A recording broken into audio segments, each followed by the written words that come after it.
I've got 15 great words for you, and if you know all of them, your English vocabulary is outstanding. As usual, we'll start with some medium difficulty words and work our way up. Ready to get started? Here's word number 1. Vast. Vast.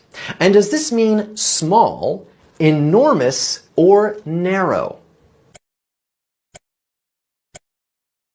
If something is vast, it's very large or extensive. The vast desert covered hundreds of square miles. Word number 2, soothe. Soothe. And does this mean to annoy, to confuse, or to comfort?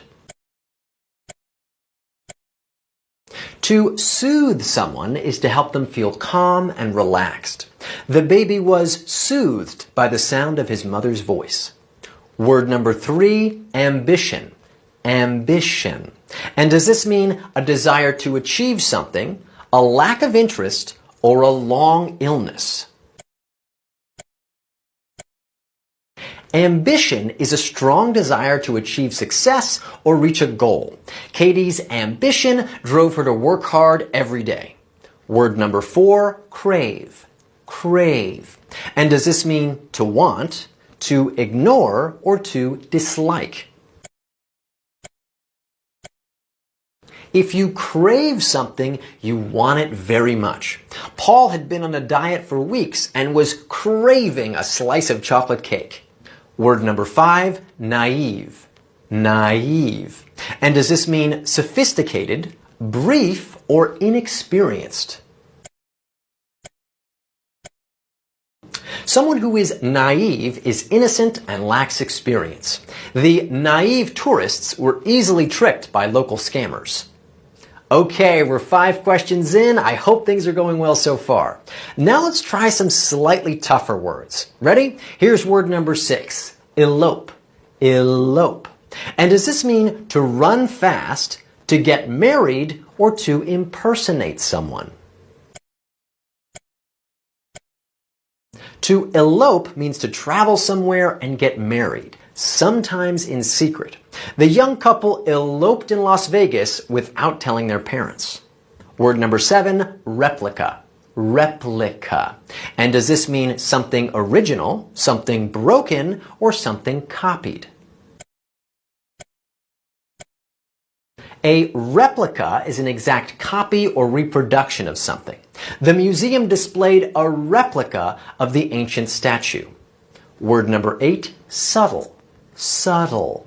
And does this mean understated, loud, or colorless? Something subtle is understated. In other words, it requires close attention to notice. There was a subtle hint of vanilla in the dessert's flavor. Word number 9, wary. Wary. And does this mean tired, foolish, or cautious? If someone is wary, they're cautious or careful in a situation. Dogs that have been mistreated are often wary of strangers. Word number 10, infer. Infer. And does this mean to draw a conclusion, to avoid a decision, or to state directly? To infer means to draw a conclusion about something based on evidence. From her silence, I inferred that Anna was upset about the news. Excellent work. You've now completed 10 questions. Now it's time for the tricky stuff. Good luck. Here's word number 11, zealous. Zealous. And does this mean indifferent, exacting, or passionate? Someone who is zealous shows strong passion and enthusiasm for something. The zealous fans cheered on their team loudly. Word number 12, wane. Wane. And does this mean to extend quickly, to decrease gradually, or to become unstable?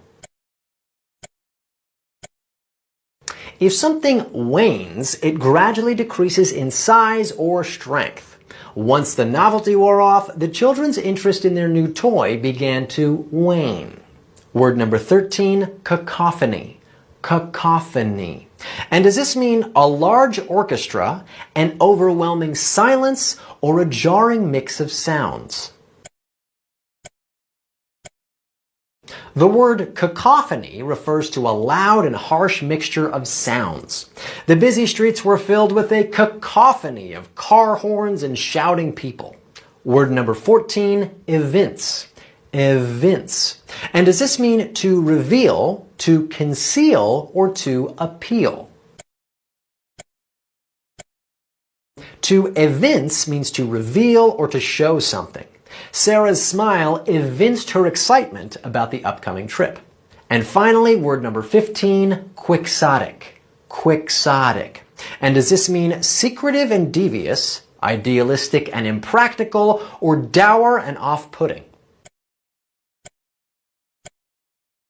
The word quixotic describes someone or something with a grand vision but little chance of success. Lee had to admit that his dream of crossing the Atlantic in a rowboat was more than a little quixotic.